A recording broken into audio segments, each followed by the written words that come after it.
नमस्ते friends. CCP next chapter में हमारा जो है मैनेजमेंट ऑफ इम्पेयर एसेट्स देख रहे थे हम लोगों ने। अभी नेक्स्ट जो है हम देखेंगे इसमें मैनेजमेंट ऑफ इम्पेयर एसेट्स में ही time frame for large account to be referred under IBC. IBC के अंदर जो है जो डिफॉल्टिंग अकाउंट है उसको भेजने का टाइम फ्रेम क्या है। ठीक है, इसके पहले हम लोगों ने इम्प्लीमेंटेशन कंडीशन देखा था रेजोल्यूशन प्रोफेशनल्स के लिए। तो इसमें कहता है as per the framework default exceed 2000 crore जब डिफॉल्ट आपका 2000 crore से ऊपर हो includes account where resolution may have been initiated under any of the existing scheme as well as the account classified as a restructured standard assets which are currently in respect specified period. The resolution clause has to be implemented within 180 days from मार्च जनवरी 1 मार्च 2018 से 180 दिनों के अंदर आपको resolution plan implement कर देना है। For default after that date it has been done within the 180 days from the date of default. ठीक है, if a resolution plan in respect of such large account is not implemented as per the timeline specified, lender shall file insolvency application। अगर 180 दिन में resolution plan आपका जो है implement नहीं होता है तो आपको इंसॉल्वेंसी एप्लीकेशन फाइल करना होगा सिंगली और jointly under IBC code 2016 with in 15 days from expiry of set time. ठीक है, एक्सपायरी से 180 डेज प्लस 15 डेज के बीच में आपको सेट टाइमलाइन के बीच में जो है आपको आईबीसी के अंदर जो है आपको इंसॉल्वेंसी फाइल करना होगा। The prescribe timeline are upper limit lender are free to file insolvency petition under IBC against borrower even before the expiry of timeline or even without attempting RP outside IBC। ठीक है, आप IBC नहीं implement करते हुए भी आप insolvency application file कर सकते हैं विद इन टाइमलाइन।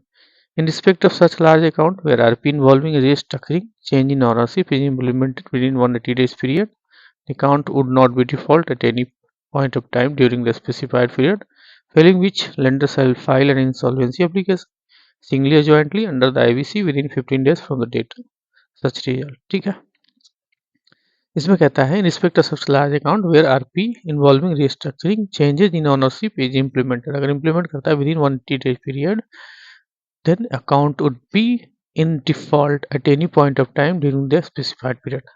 जो स्पेसिफाइड पीरियड होगा failing which the lender shall file the insolvency उसको फाइल करना होगा singly jointly under the IBC within 15 days from date of such default. 15 दिन डिफॉल्ट से 15 दिन तक। ठीक है, specified period means the period from the date of implementation of RP up to the date by which at least 20% of the outstanding principal debt as per the RP interest capitalization sanctioned as part of restructuring if any is repaid। ठीक है, next कहता है the specified period can not be before 1 year from the commencement of first payment of interest और principal on the credit facility and longest period moratorium under the term of RP. ठीक है, specified period क्या होगा, can not end before 1 year, 1 साल से कम नहीं होगा from commencement of first payment the interest और principal on the credit facility which longest period of moratorium under the term RP. Any default in payment after expiry of a specified period shall be reckoned as a fresh default for the purpose of this type।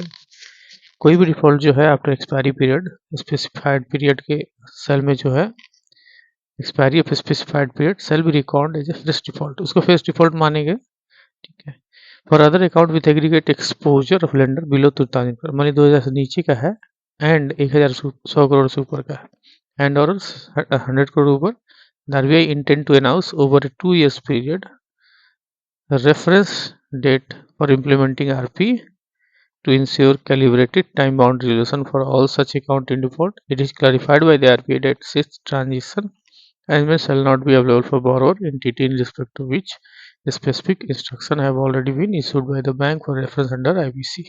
देखिए क्या कहता है कि अगर आपका account 100 crore से 2000 के range में है, ठीक है, तो आपको जो है RBI intend to announce over a 2 years period, 2 साल का आपको पीरियड मिलेगा 2 years period, reference date for implementing, आपको रेजोल्यूशन प्लान इम्प्लीमेंट करने के लिए आरपी, ठीक है। Ensure calibrated time bound resolution. It is clarified that RBI that the said transition arrangement shall not be available for borrower entities in respect of which specific transaction have already been issued to banks reference under IBC। इसके बाद next आता है friends supervisory review, basal का ही norms है। It is further clarified by the RBI that any failure, अगर कोई failure होता है या लेग्जिटी on the part of the lender in adhering the prescribed timeline or action with the intent to conceal the actual status of account or evergreening the stress account is subject to stringent supervisory enforcement action as deemed appropriate by RBI, ठीक है, including but not limited to higher provisioning on such account and monetary penalties, ठीक है। इसमें साफ clear लिखा है कि जो आपको सर्कुलर में कहा गया है कि आपको 2000 करोड़ के लिए अकाउंट्स के लिए आपको जो है आरपी लेके आना पड़ेगा 180 दिन के अंदर, या मैक्सिमम अगर 180 दिन पार हो गया नहीं हो पाया तो आपका आईबीसी फाइल करना होगा विद इन 15 डेज, ठीक है। और इस 100 करोड़ से ऊपर तक के लिए 2 साल का टेन्योर है और उसके अंदर में आपको आरपी जो है रेजोल्यूशन प्लान इम्प्लीमेंट करना होगा। अगर आप इम्प्लीमेंट नहीं करते हैं तो आपको क्या होगा, आपके ऊपर स्ट्रिंजेंट सुपरवाइजरी एक्शन हो सकता है। वो किस फॉर्म में होगा, आपका अकाउंट में हायर प्रोविजनिंग करवाया जाएगा और मॉनेटरी पेनल्टी लग सकती है, ठीक है। The lender are also required to disclose their financial statement under notes on accounts, ठीक है, relating to the RP implemented as per the framework till such detailed guideline would be issued by RBI on the score। अब देखिए norms क्या applicable है to the restructuring। Restructuring is an act in which a lender for economic or legal reasons relating to the borrower financial difficulty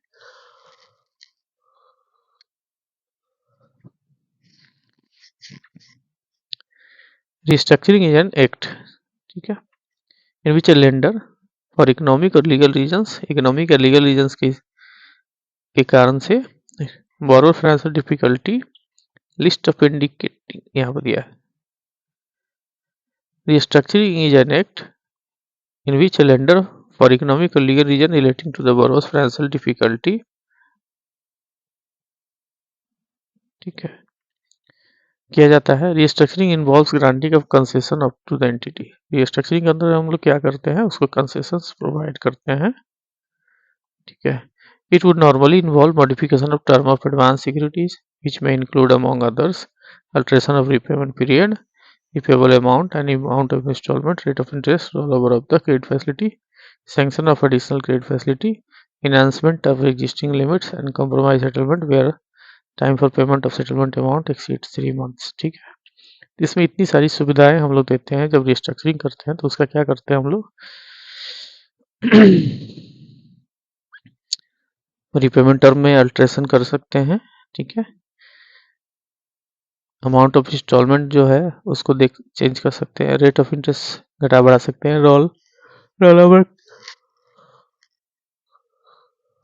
over of credit facilities, sanction of additional credit facilities, enhancement of existing credit limits का enhancement,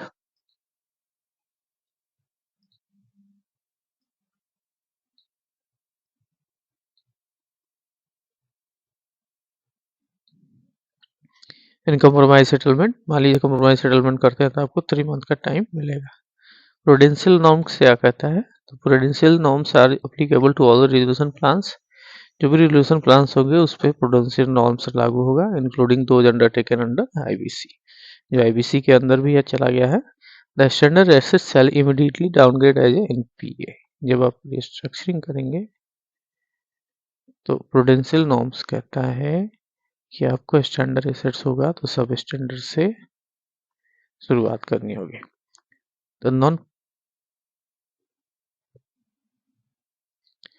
The non-performing assets upon restructuring would continue to have same asset classification as prior of restructuring. In both cases, asset classification shall continue to be governed by the aging criteria as per the extant asset classification norms, ठीक है। तो non performing asset जो होगा अगर आप उसका restructuring करते हैं तो उसमें कोई चेंजेस नहीं आएगा, वो जो एसेट क्लासिफिकेशन पहले मेंटेन कर रहा था वो एसेट क्लासिफिकेशन रहेगा। In both cases, asset classification shall continue to be governed by the aging criteria. ठीक है. Standard assets जो होगा classified as NPA and NPA account retained in the same category on restructuring by lender may be upgraded only when the outstanding loan facility of account demonstrates satisfactory performance. Satisfactory performance.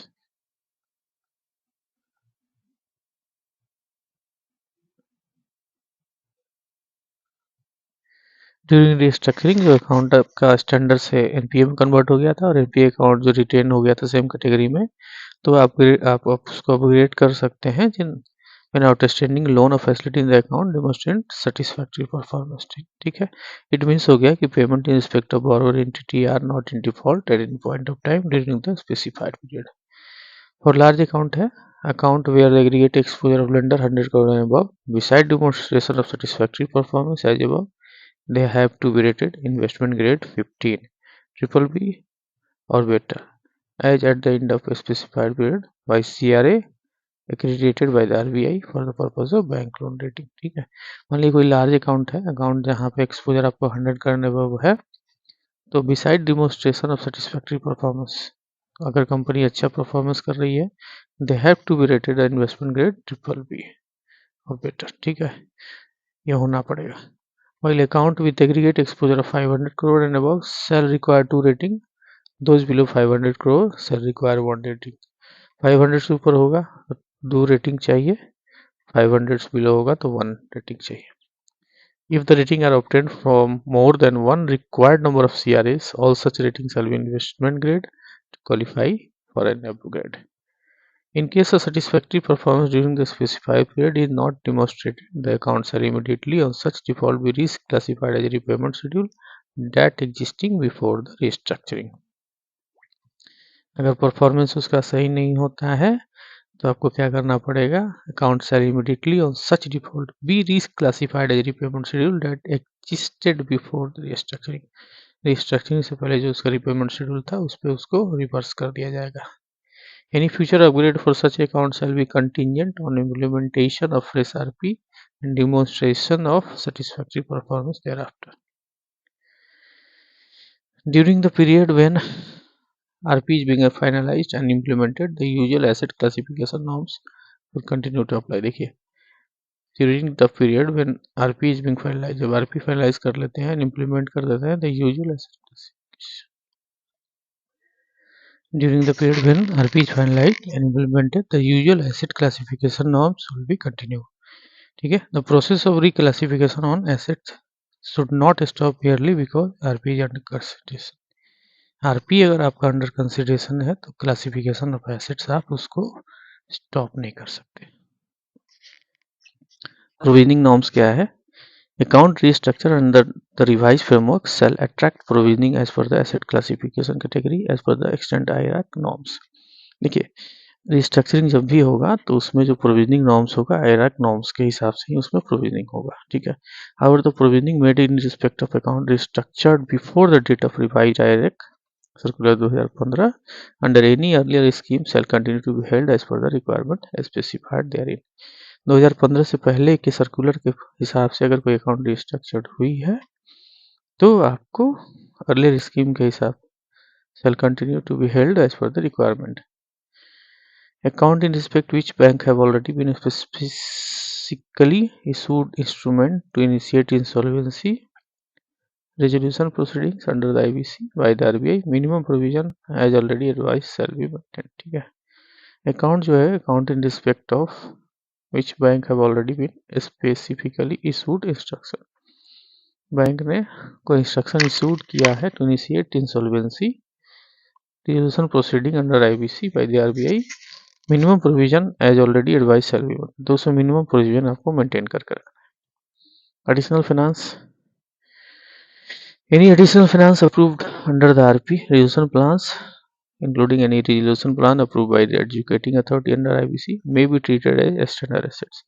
अगर कोई additional finance आपने दिया है as per the IBC तो उसको treat किया जाएगा standard assets में during the specified period under the approved RP provided account performs satisfactory during the specified period. उस अकाउंट को भी स्पेसिफाइड पीरियड में सेटिस्फैक्ट्री परफॉर्मेंस करना पड़ेगा। If the restructure assets fail to perform satisfactorily during the specified period or does not qualify for upgradation at the end of a specified period, the additional finance shall be placed in the same asset classification category as restructured debts। ठीक है, तो इसमें भी क्या कहता है कि अगर रिस्ट्रक्चर आपने कर दिया और वो अकाउंट परफॉर्म नहीं कर रहा है सेटिस्फैक्टरली, ठीक है, या क्वालिफाई नहीं कर रहा है अपग्रेडेशन के लिए, तो आपको इमीडिएट उसी जगह उसको लेके आना पड़ेगा जहां वो रिस्ट्रक्चरिंग से पहले था। इनकम रिकॉग्निशन नॉर्म्स इसमें क्या है? Interest income in respect of restructure account classified as standard assets may be recognised on accrual basis and debt in respect of restructured account classified as non-performance assets shall be on cash basis। Simple सा रहता है, standard है तो accrual कर लीजिए, non performing है तो cash basis. Means आपको रिपेमेंट आना चाहिए, जब रिपेमेंट आएगा तभी उसको हम ये मानेंगे। In case of additional finance in accounts where the pre restructuring facility were classified as NPA, that's interest income shall be recognised only on cash basis except when restructuring is accompanied by change in ownership।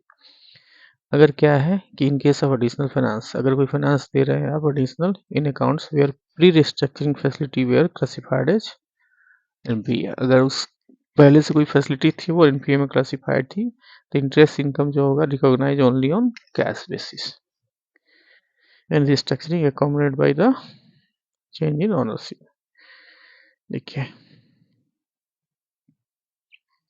Next जो है conversion of principal into debt, equity and unpaid interest into funded FITL debt और equity instalment. तो इसमें जो है the FITL date जो होता है instrument created by conversion of part of principal unpaid interest as the case में be will be placed in same asset classification category in which the restructuring advance has been classified. जब आप इसमें conversion करेंगे, ठीक है, the FITL जो होगा date होगा, इक्विटी इंस्ट्रूमेंट क्रिएट जो होगा कन्वर्जन ऑफ प्रिंसिपल और अनपेड इंटरेस्ट के थ्रू, तो उसको भी सेम क्लासिफिकेशन में आपको रखना पड़ेगा जिसमें आपको रिस्ट्रक्चरिंग एडवांस को क्लासिफाई किया गया है। The above instruments shall be valued as per the usual valuation norms and marked to market as are certain from the company balance sheet on 31 March and with immediate preceding financial years। ठीक है, तो जो instrument है shall be valued as per the usual valuation norms, ठीक है, and marked to market as certain the from the in case balance sheet और मार्च 31 of the immediate preceding financial year is not available. मान लीजिए immediate financial year का balance sheet available नहीं है, the entire portfolio of equity share of company held by the bank shall be valued at ₹1। Depreciation on this instrument shall not be offset against the appreciation in any other security held under the FS category। ठीक है, अगर balance sheet कोई मान लीजिए in case of balance sheet as on March 31 of the immediate preceding financial year is not available, the entire portfolio of the equity shares of the company held by the bank shall be valued at ₹1 पे value होना चाहिए, value होगा, ठीक है। Depreciation on the instrument shall be not be offset against appreciation in any other securities held under the FS।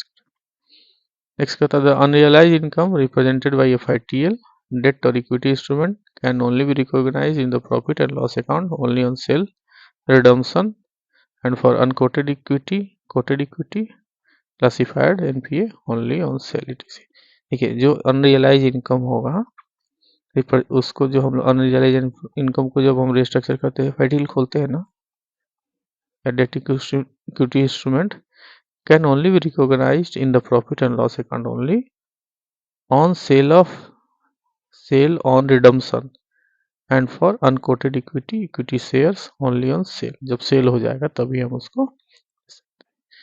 Next आता है change in ownership. In ownership में changing, where the change in ownership is involved, the credit facility of the concerned borrower entity may be continued upgraded as a standard after the change in ownership is implemented either under IBC or under this framework।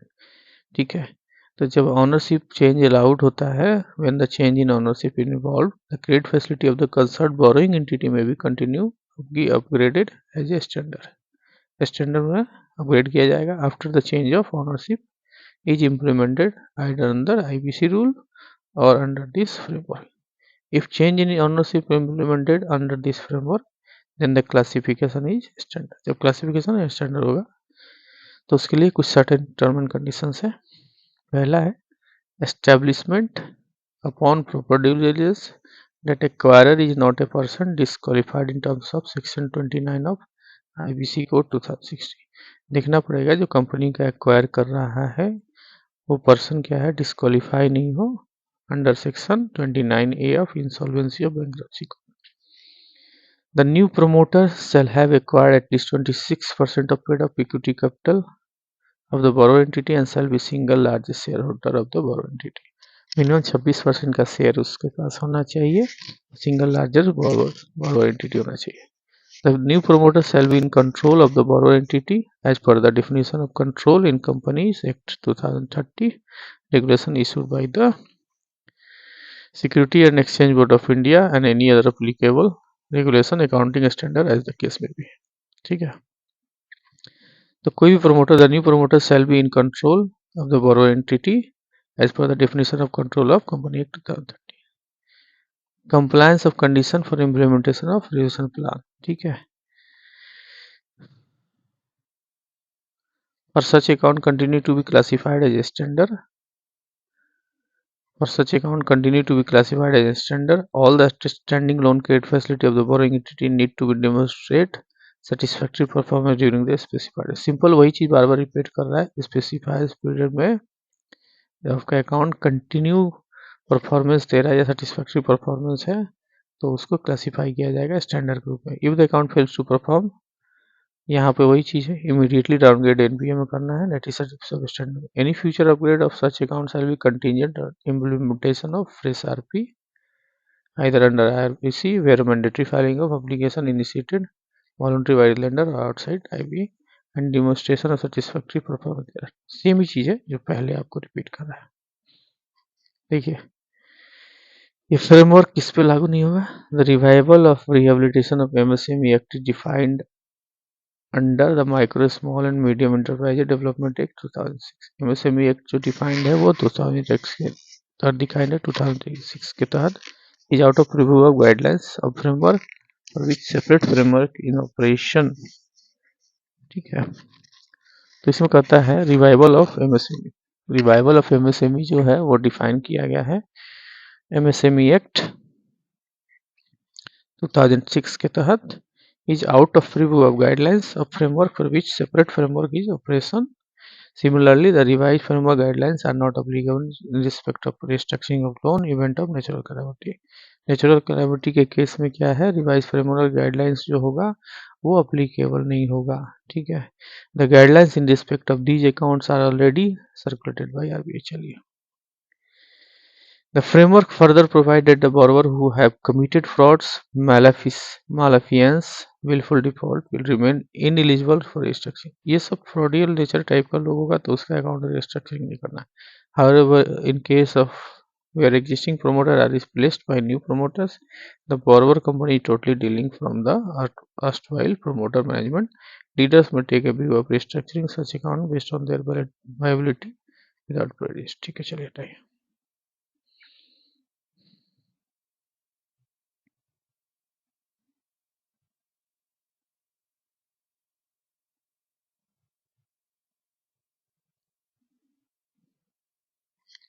Friends बार बार इसमें repeat वही चीज़ आ रही है. हर sector के लिए जो हमने पहले देखा था वही चीज़ रिपीट आ रही है. देखिए बार बार नीचे वही रिपीट आ रही है. तो मैं एक बार इसको स्लो कर देता हूँ, आप एक बार देखिएगा. बहुत ज़्यादा कुछ नहीं है इसमें, जो हमने चीज़ें पढ़ ली हैं वही चीज़ दोबारा रिपीट हो रही है.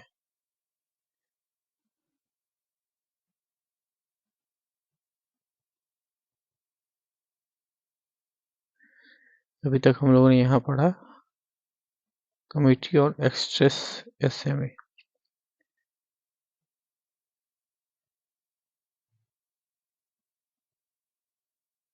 यहाँ तक हम लोगों ने देख लिया. ठीक है, framework for revival of rehabilitation of micro and small enterprises MSME. ठीक है फ्रेंड्स, ये इसमें भी सेम चीज़ आएगा जो आपको पहले आया हुआ है.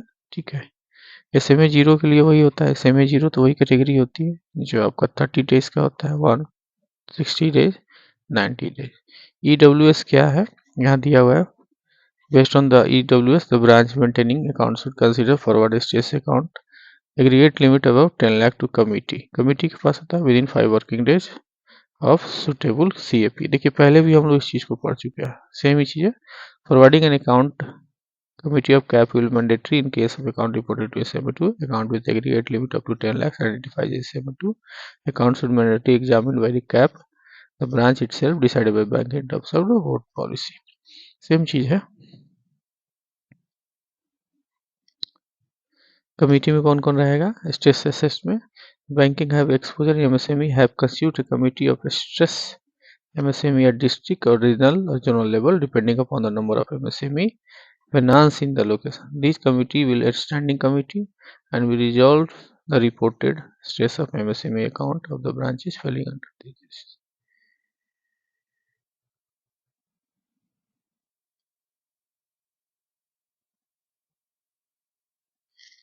सेम है, पहले भी ऐसे ही पढ़े थे हम लोग। All the eligible stress MSME units shall have access the committee for resolving stress in account according with the regulation prescribed this framework।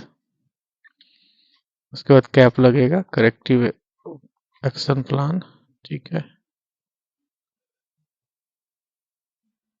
इसको फ्रेंड्स स्लो कर लीजिएगा।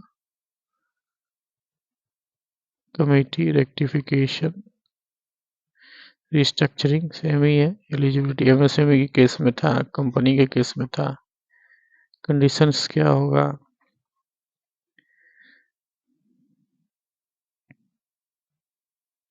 रिकवरी कैसे करेंगे, देखिए यहाँ पे है in case of first two option above is not possible due to recovery process may not be resorted including various legal recovery option available with view to optimizing effort। The decision agreed upon the majority of creditors 75% of value 50% per number। Timeline क्या होगा, 30 days है।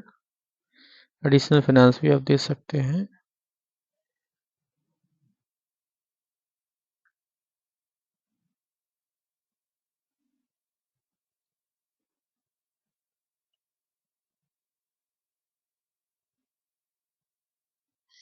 Pillars of IBC क्या क्या है, देखिए यहाँ पे DRTs है, एनसीएलटी है, एनक्लैट है, insolvency and bankruptcy board of India.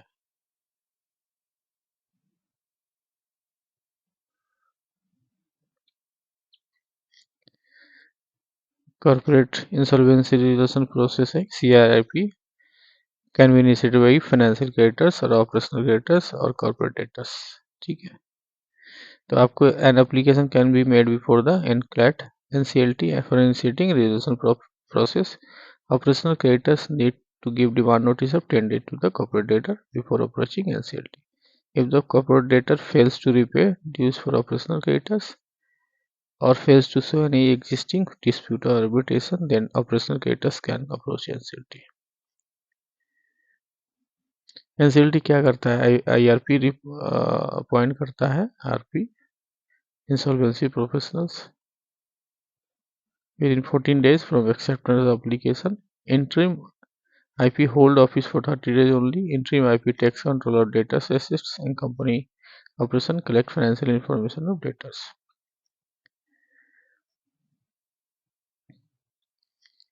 Operational creditors should be part of creditor committee if their aggregate dues are not less than 10%। Creditors committee shall meet first within 7 days of the constitution of and decide by 75% of votes either by replace or confirming IP as a resolution professional। Majority 75% से लेना है। 180 days का होगा। If 3/4 of the financial creditor considered the case complex and required extension of time beyond 180 days, the NCLT can grant a one-time extension of 90 days। मतलब 270 दिन इसमें आपको हो जाता है काम, 9 महीने में खत्म कर देना है। लिक्विडेशन भी है, आप एक बार इसको पढ़िएगा फ्रेंड्स, कल नहीं होगा तो सुबह में फिर मैं इसको एक बार देखता हूँ। तो 4-5 दिन अगर आप लोग कहें तो हम लोग इस चैप्टर को यहीं छोड़ते हैं, लंबा है, ठीक है, 2-4-5 दिन हम लोग जो है फिनेंशियल देख लेते हैं ज़रा सा। ठीक है, ओके फ्रेंड्स, तब तक आपको हमारा चैनल अच्छा लग रहा है तो लाइक करिए, शेयर करिए, सब्सक्राइब करिए। Thank you.